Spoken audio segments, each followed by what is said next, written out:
6월 7일 살아계신 하나님의 말씀 마태복음 13장 10절부터 23절 말씀으로 깨닫지 못하는 죄라는 제 말씀 드립니다.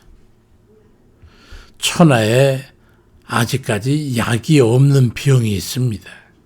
그게 뭐냐면 미련한 겁니다. 그래서 오죽하면 성경에 잠언 21장 22절에 미련한 자를 곡물과 함께 절구해 놓고 공의로 찌을지라도 그의 미련은 벗겨지지 아니하느니라 말씀합니다. 절구와 공의가 무엇인지 아십니까? 커다란 통나무 가운데를 깊이 파서 거기다가 곡물을 넣고 돌이나 나무로 된 홍두깨처럼 생긴 공의로 찌으면 벼도 껍질을 벗겨내고 고추도 으깨서 김치를 담글 때 쓰기도 하고 쌀을 빻아서 시루떡이나 떡면을 찌으면 인절미를 만들어 먹을 수 있는 그런 여러 가지 아주 유용하게 쓰는 도구였죠. 지금 민속촌이나 가야 볼 수 있는 그러한 절구는 못 짓는 곡식이 없고 으깨지 못하는 게 없어요. 근데도 미련이 얼마나 처치곤란한 병적인 것인지 설사 절구에 공의로 찌는다고 해도 미련이 벗겨지지 않는다고 은유적으로 표현한 겁니다. 근데 이 미련과 같이 고치기가 매우 어려운 처치곤란한 증세가 있는데 이게 바로 뭐냐면 깨닫지 못하는 병입니다. 이 미련하고 좀 비슷해요. 그것도 절구 공의 놓고 찌어도 이게 깨닫지 못하는 거예요. 깨닫지를 못해. 스스로 자신의 오류를 발견하고 잘잘못을 판단해서 버리거나 내치는 것이 지혜이고 변화이고 발전의 시발점이 되는 것인데 깨닫지 못하게 되니까 이런 모든 거 다 기대할 수가 없게 되는 거예요. 미련함과 똑같은 병이죠. 깨닫는 것은 IQ가 좋거나 지식적이거나 경험이 많아서가 아니라 수용성의 문제예요. 다시 말해서 열린 마음을 가지고 있느냐 닫힌 마음을 가지고 있느냐에 따라서 영향이 큰 거죠. 마음이 열린 사람은 잘 깨달아요. 듣고 말이죠. 대부분 교만하고 고집스럽고 이기적이면서 아집이 강해서 자기중심적으로 좁은 생각에 집착하는 그런 사람들이 바로 그렇습니다.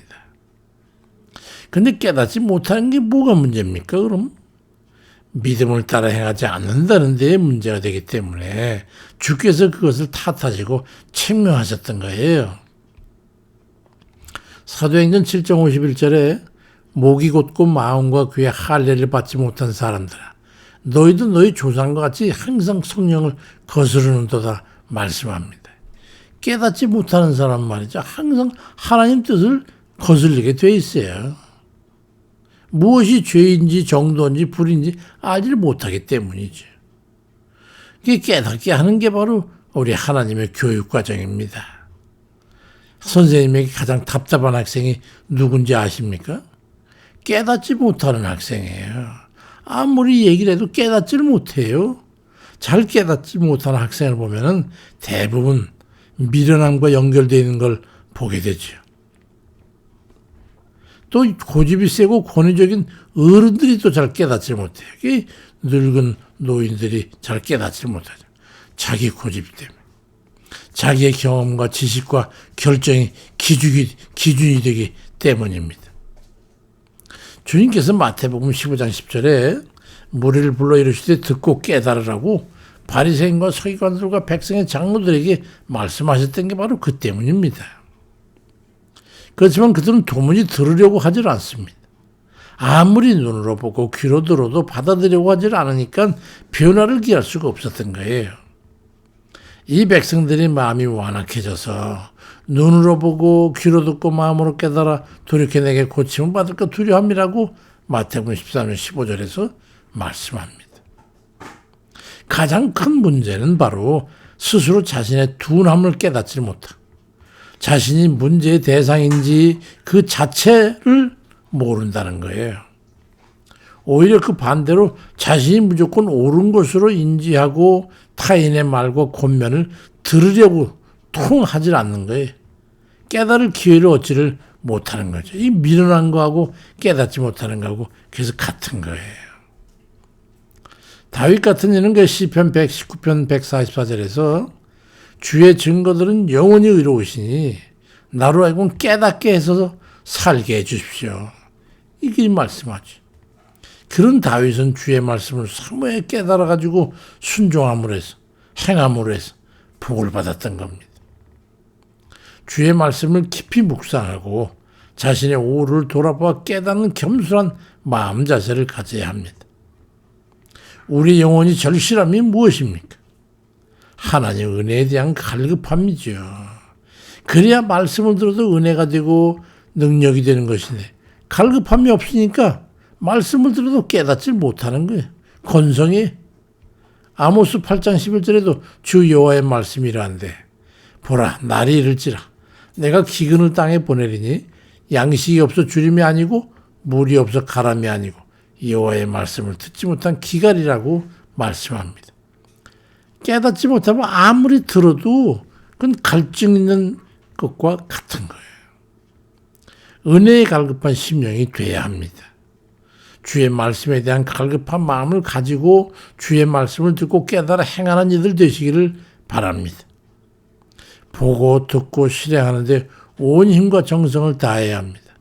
그래야 구원의 확신을 유지할 수 있고 날이 갈수록 믿음의 진보를 이루게 되는 겁니다. 사도행전 8장에 보면 에티오피아 내시가 길을 가는데 빌립이 성령의 지시에 따라서 그 수레 곁을 가고 있어요.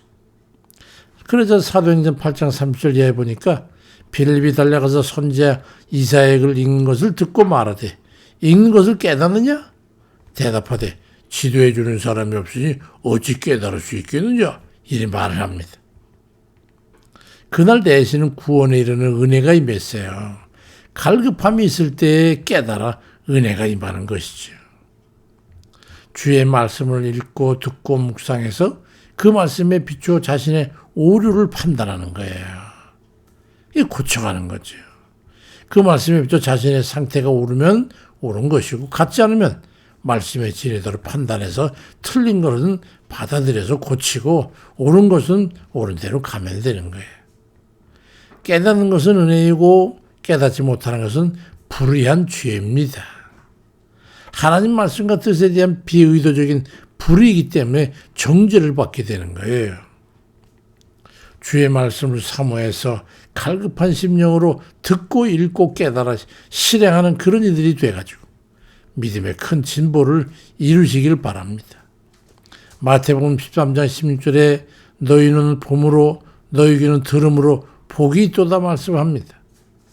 세상 것에 마음을 빼앗고 은혜에서 멀어지게 되면 구원의 길에서 마저 떨어질 수 있는 거예요. 이사야 44장 18절에 그들이 알지도 못하고 깨닫지도 못하면 그들의 눈이 가려서 보지 못하여 그들의 마음이 어두워서 깨닫지 못함이니라고 말씀합니다.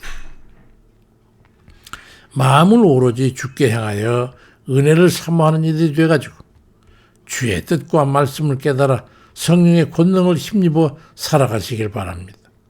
잠언 28장 5절에 악인은 정의를 깨닫지 못하나 여호와를 찾는 자는 모든 것을 깨닫느니라 말씀합니다.